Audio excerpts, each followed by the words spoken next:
Bismillahirrahmanirrahim. Assalamualaikum warahmatullahi wabarakatuh.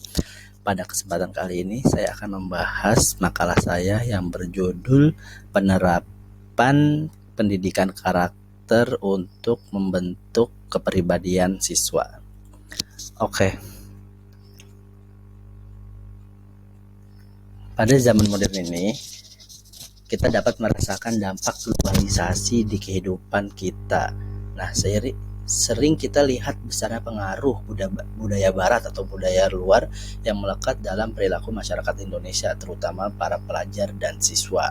Nah, meskipun globalisasi memberikan banyak sekali kontribusi terhadap perkembangan informasi, teknologi, sains, akan tetapi masyarakat Indonesia belum dapat menerima sepenuhnya dengan bijak, terutama para pelajar. Nah, dapat kita lihat dari penyimpangan sosial yang dilakukan oleh para pelajar seperti aksi tawuran yang merajalela, bentrokan antar suku, bentrokan antar agama, adanya kecurangan dalam ujian, banyaknya begal motor yang dilakukan oleh siswa, dan juga tindak asusila seperti narkoba, seks bebas, dan minuman-minuman keras, dan berbagai peran negatif lainnya yang merupakan cerminan ketidaksiapan pemerintah untuk menyaring derasnya arus globalisasi. Nah, seperti data dari TV One pada tahun 2014 terjadi tawuran antar pelajar atau antar siswa. Setidaknya ada 139 kasus. Nah, angka ini meningkat tinggi lebih dari 100% pada tahun-tahun sebelumnya. Nah, kasus tawuran tersebut telah menewaskan 82 pelajar. Nah, adapun pendidikan karakter merupakan penciptaan lingkungan sekolah yang membantu siswa dalam pengembangan tanggung jawab, etika, dan pengajaran karakter yang baik melalui nilai-nilai universal. Nah, sudah seharusnya nih nilai-nilai ini diajarkan kepada siswa sehingga mereka mampu mengaplikasikan dalam kehidupan sehari-harinya, baik di sekolah, keluarga, masyarakat, maupun lingkungan sekitarnya. Ya, langsung saja kita masuk ke pembahasan.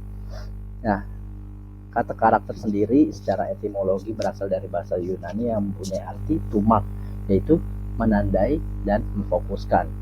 Bagaimana mengaplikasikan nilai-nilai kebaikan dalam bentuk perbuatan atau tingkah laku.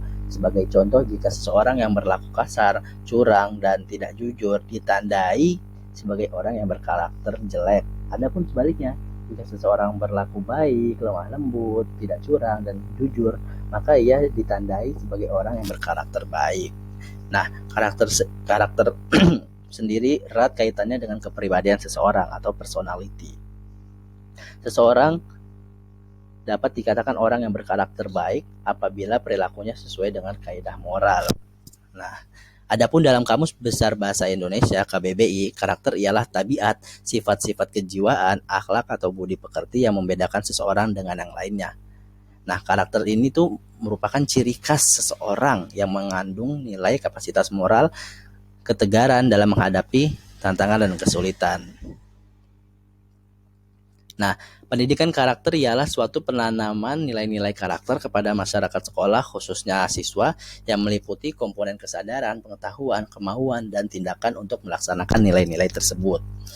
Dalam pendidikan karakter, semua komponen harus dilibatkan, termasuk komponen pendidikan itu sendiri seperti isi kurikulum, proses KBM, penanganan mata pelajaran, pemberdayaan sarana dan prasarana, dan juga etos kerja seluruh warga sekolah. Nah, adapun penerapan atau implementasi pendidikan karakter di sekolah, yaitu seorang anak sejatinya sudah diberikan atau dikasih pemahaman tentang pendidikan karakter sejak usia dini. Dimulai dari institusi yang paling rendah dan juga paling krusial, yaitu keluarga. Dalam lingkup keluarga, seorang anak akan dibentuk perilaku moralnya oleh kedua orang tuanya. Nah, menurut Brooks dan Goble, dalam menjalankan pendidikan karakter terdapat 3 elemen penting untuk diperhatikan, yaitu prinsip, proses, dan juga praktiknya dalam pengajaran. Adapun penerapan pendidikan karakter akan efektif dengan 3 basis desain dalam pelaksanaannya. Yang pertama, desain pendidikan karakter berbasis kelas. Yang kedua, desain pendidikan karakter berbasis kultur sekolah. Dan yang ketiga, desain pendidikan karakter berbasis komunitas. Nah, adapun yang pertama, desain pendidikan karakter berbasis kelas, yaitu desain ini berbasis relasi antara guru sebagai pengajar dan juga siswa sebagai yang diajar di dalam kelas. Nah, relasi guru ini tidak hanya monolog, karena melainkan dialog banyak arah, yang mana di kelas tidak hanya guru, akan tetapi terdapat guru dan juga banyak siswa yang sama-sama berinteraksi dengan materi. Nah, adapun yang kedua, desain pendidikan karakter berbasis kultur sekolah, yaitu bertujuan untuk membangun kultur sekolah yang dapat membentuk karakter siswa dengan bantuan peranata sosial sekolah. Nah, untuk menanamkan nilai mandiri dan kejujuran, tidak cukup hanya dengan menyampaikan pesan moral kepada siswa, akan tetapi pesan ini harus diperkuat dengan penciptaan kultur kejujuran melalui pembuatan peraturan sekolah yang tegas. Nah, adapun yang ketiga, desain pendidikan karakter berbasis komunitas. Dalam mendidik siswa, komunitas sekolah tidak mungkin berjuang sendiri, seperti yang telah saya jelaskan di atas, bahwa semua pihak harus terlibat. Nah, akan tetapi dia juga harus memerlukan dukungan dan bantuan, baik itu dari masyarakat di luar sekolah, seperti masyarakat umum, keluarga, dan juga negara, yang mana memiliki tanggung jawab moral dalam pembentukan karakter di kehidupan mereka. Nah, adapun pengembangan karakter di sekolah terbagi menjadi 4 pilar, yaitu kegiatan belajar mengajar di kelas, keseharian dalam bentuk pengembangan budaya sekolah, kokurikuler atau ekstrakurikuler, dan juga keseharian di rumah dan masyarakat. Adapun yang pertama, kegiatan belajar mengajar di kelas. Nah, pengembangan karakter siswa, kegiatan belajar mengajar dapat memakai pendekatan kontekstual sebagai konsep belajarnya, yang mana guru dan siswa mengaitkan antara materi yang diajarkan di kelas dengan keadaan dunia nyata, sehingga siswa mampu untuk membuat hubungan antara pengetahuan yang dimilikinya dengan pengaplikasian dalam kehidupan mereka. Nah, yang kedua, pengembangan budaya sekolah. Pengembangan ini dapat dilakukan melalui kegiatan pengembangan diri. Yang pertama, keteladanan, perilaku dan sifat pengajar dan tenaga pendidikan dalam memberikan contoh atau melalui perbuatan yang baik sehingga menjadi panutan bagi siswa. Contohnya kasih sayang, kerapihan, kedisiplinan, kebersihan, jujur, dan kerja keras. Yang kedua, pengkondisian. Penciptaan kondisi untuk mendukung terlaksananya pendidikan karakter, misalnya kondisi toilet yang bersih, tempat sampah, dan juga halaman hijau dengan pepohonan, dan poster quotes atau kata-kata bijak yang ditempel di sepanjang lorong sekolah dan juga di dalam kelas. Nah, yang ketiga, kegiatan rutin, yaitu kegiatan yang dilaksanakan oleh siswa secara kontinu dan konsisten setiap saat. Contohnya upacara hari-hari besar negara, upacara hari Senin, sholat berjamaah, berdoa ketika akan memulai pelajaran dan sesudah pelajaran, mengucapkan salam ketika bertemu dengan guru dan juga seluruh warga sekolah, dan yang terakhir piket kelas.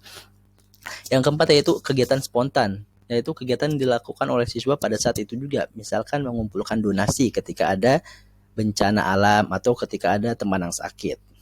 Yang selanjutnya, kokurikuler dan ekstrakurikuler. Nah, kegiatan ini dapat mewujudkan antara pengetahuan yang didapatkan siswa di kelas sebagai kegiatan intrakurikuler dengan sikap dan keterampilan yang mesti dikembangkan agar dapat dimiliki oleh siswa. Nah, yang selanjutnya, yang keempat, kegiatan keseharian di rumah dan masyarakat. Ketika berada di lingkungan masyarakat, diusahakan agar terus terjadi proses penguatan dari orang tua serta tokoh-tokoh agama dan masyarakat setempat terhadap perilaku berkarakter mulia yang dikembangkan di sekolah sehingga menjadi kegiatan sehari-hari di rumah dan lingkungan masyarakat. Oke, mungkin cukup sekian dari saya. Yang terakhir yaitu kesimpulan.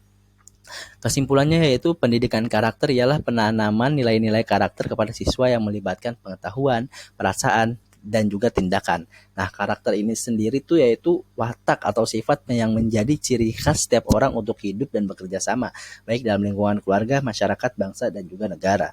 Nah, pendidikan karakter akan efektif dengan 3 desain, yaitu desain pendidikan karakter berbasis kelas, desain pendidikan karakter berbasis kultur sekolah, dan juga desain pendidikan karakter berbasis komunitas. Adapun penerapan pendidikan karakter dalam pembelajaran harus menyertakan seluruh komponen, harus mengikutsertakan seluruh jajaran yang berada di lingkungan sekolah, baik itu isi kurikulumnya, proses pembelajaran, pengelolaan mata pelajaran, dan lain sebagainya, sehingga menjadi sebuah budaya yang melandasi nilai-nilai perilaku yang dipraktikkan oleh semua masyarakat sekolah, khususnya siswa, sehingga membentuk suatu karakter yang baik bagi siswa tersebut. Oke, mungkin cukup sekian dari penjelasan dari saya, kurang lebihnya mohon maaf. Billahi fisabilil haq, fastabiqul khairat. Assalamualaikum warahmatullahi wabarakatuh.